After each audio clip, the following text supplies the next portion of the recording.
Jadi saya sampaikan bahwa adanya COVID itu memang di sisi lain menjatuhkan perekonomian di segala lini, baik itu di masyarakat maupun lebih-lebih di pesantren, yang mana biasanya pesantren itu hilir mudik, bisa aktivitas yang banyak, tapi dengan adanya COVID harus diam diri atau isolasi mandiri di pesantren harus menutup diri dari kerumunan yang bebas. Maka dari itu membawa dampak yang besar bagi perekonomian baik itu pesantren maupun masyarakat.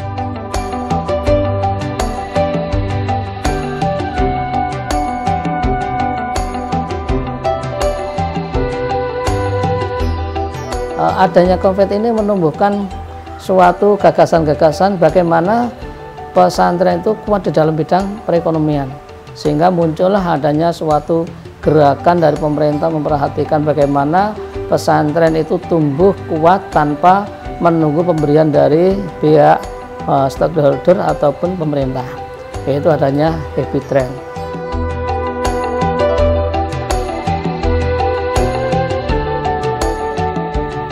Ya, pertama Nurul Quran ini berdiri di Nayan Pelem Simo ini tahun 2015, tepatnya 14 April 2015. Kenapa ini menginspirasi untuk membuat kelas kewirausahaan, dimana yaitu tadi inspirasi saya dari kiai saya, yaitu dari kelas pondok pesantren itu minimal menyiapkan kader kelas menengah ke atas, dimana satu harus menjadi kiai, yang kedua menjadi priai, yang ketiga harus menjadi pengusaha. Kelas kiai karena memang pelajaran di pondok pesantren, dia menghafalkan Quran, belajar di Rosa Islamiyah, terus kemudian belajar kitab-kitab yang kuros dan sebagainya, itu bekal daripada untuk menjadi kiai. Dan kemudian bekal untuk menjadi priai kita sondingkan kombinasi dengan pendidikan formal. Kita ada pendidikan dari RA, SDIT, kemudian MTS, dan kemudian aliyah yang kurikulumnya memakai daripada kurikulum skala nasional. Dalam arti ini adalah bekal untuk kemudian besok ketika calon daripada kader pondok pesantren menjadi priai. Dan yang ketiga, kiai saya itu bilang untuk menjadi kelas pengusaha. Daripada itu kita tidak ingin nanti hanya santri keluar dari pondok pesantren tidak mempunyai kompetensi, tidak mempunyai keahlian. Ini sebagai wadah bagaimana kemudian kita menyiapkan kader-kader untuk kelas-kelas pengusaha. Namun memang konsentrasi kami baru sebatas daripada toko dan kemudian juga produksi roti.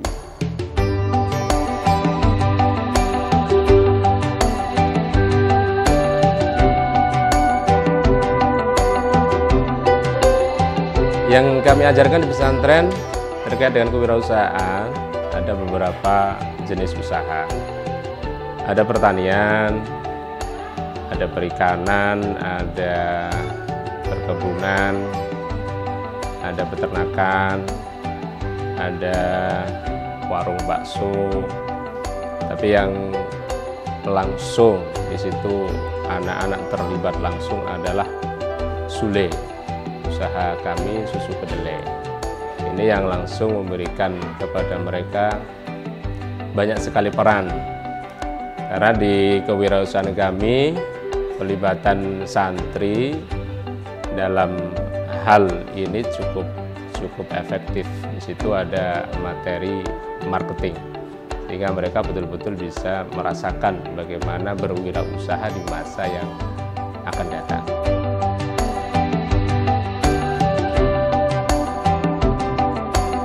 Khusus untuk Sule, sistem yang kami gunakan marketingnya marketing yang mereka betul-betul belajar komunikatif.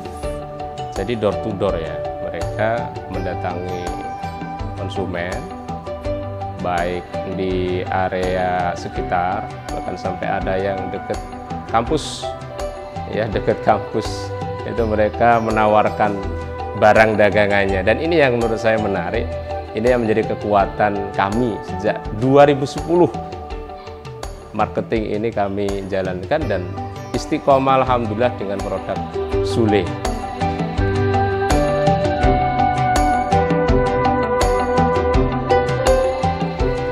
Jadi mereka malu, mereka gengsi, mereka jaim.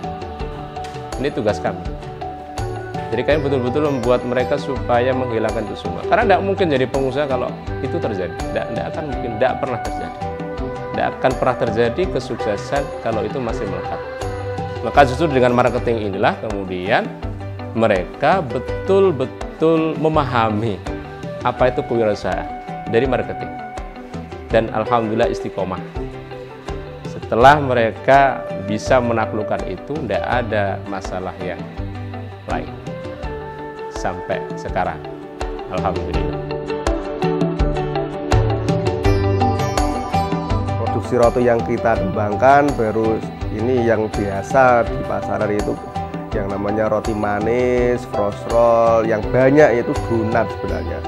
Untuk kapasitas mungkin baru sedikit karena memang kita penjualannya sisi marketingnya hanya lewat IG, lewat Facebook, dan kemudian di toko pesantren sendiri. Produksinya satu hari mungkin baru kalau tepung kalau kering itu 3 kilo.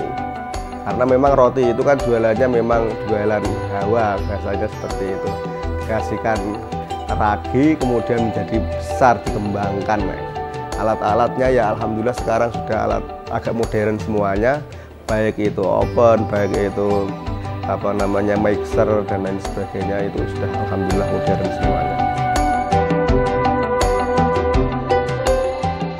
Kenapa kemudian Baha? Sebenarnya D itu nama saya, Darmaji. Baha itu anak saya. Baha itu anak saya yang pertama, Bahaudin. Dan hari ini yang lagi ngetren di YouTube kan juga Gus Baha.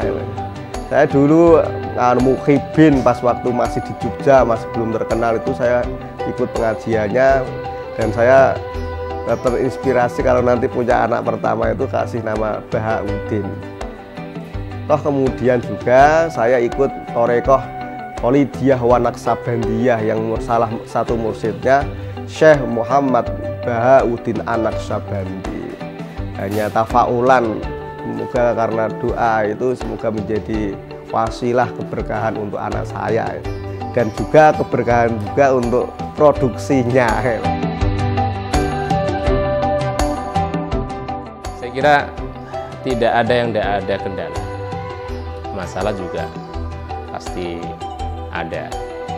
Tapi bagi kami, prinsip kami, dengan adanya masalah kami akan belajar lebih baik. Dengan adanya kendala, disitulah kami harus cerdas mencari solusi.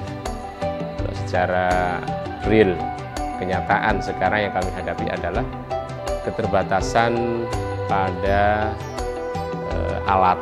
Ya. Produksi itu kan kami pakai mesin, bukan manual. Mesin itu sering terjadi kerusakan. Jadi kami kan sebenarnya harus membutuhkan cadangan ya, cadangan. Karena sekali rusak kalau harus diservis itu berhenti 1 pekan, apalagi sampai 1 bulan itu akan repot. Ya, sehingga semuanya berhenti. Kemudian ya sekarang mau kami impikan adalah alat itu ada cadangannya, kemudian ada kompor listrik ya. Ini kayaknya lebih ngirit daripada gas, ya, daripada gas ngirit. Ini sementara kami lebih pakai kayu, ya, tapi kami pengen nanti lebih ke arah modern ya. Kompor listrik itu menurut saya kan juga bagus itu. Tapi ya Bismillah, mudah-mudahan ada solusi nanti. Karena Habitran itu dari anak dari ini ya, Bank BI ya, ini kalau kita kasih ini. Jadi ada program sosial pengembangan. Kami tahun ini kemarin dikasihkan beberapa alat untuk menunjang produksi. Untuk pengembangan bisnis ke depan, sebenarnya tekad kami itu, visi kami itu bagaimana produk pesantren itu mewarnai daripada pasar-pasar di sekitar kita. Dengan produk halal, alhamdulillah kita dari kemarin konsen di situ, dan kemudian belum karena masih terkendala masalah permodalan dan lain sebagainya, minimal mewarnai daripada produk-produk halal, menjadi salah satu pilihan daripada masyarakat, betapa kemudian yang namanya produk halal itu menjadi sebuah keharusan.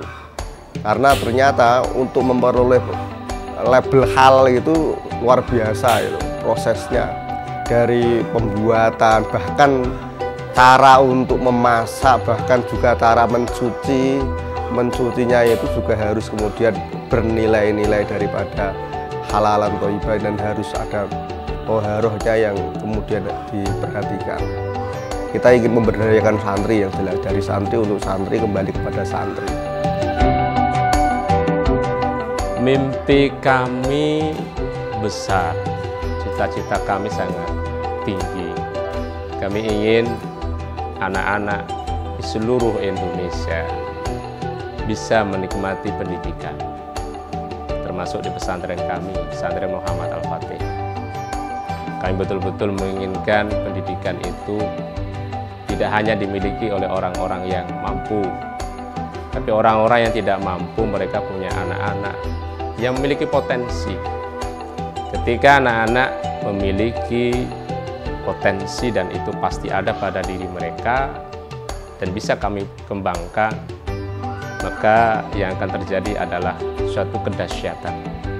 Mereka pasti akan menjadi orang yang sukses, bermanfaat di dunia dan tentunya untuk akhirat mereka.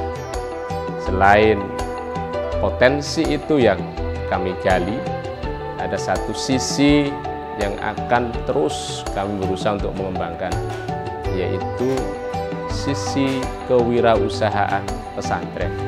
Bagaimana pesantren ini bisa mandiri, bagaimana pesantren ini bisa tumbuh dan berkembang, berdiri tegak dengan ekonominya.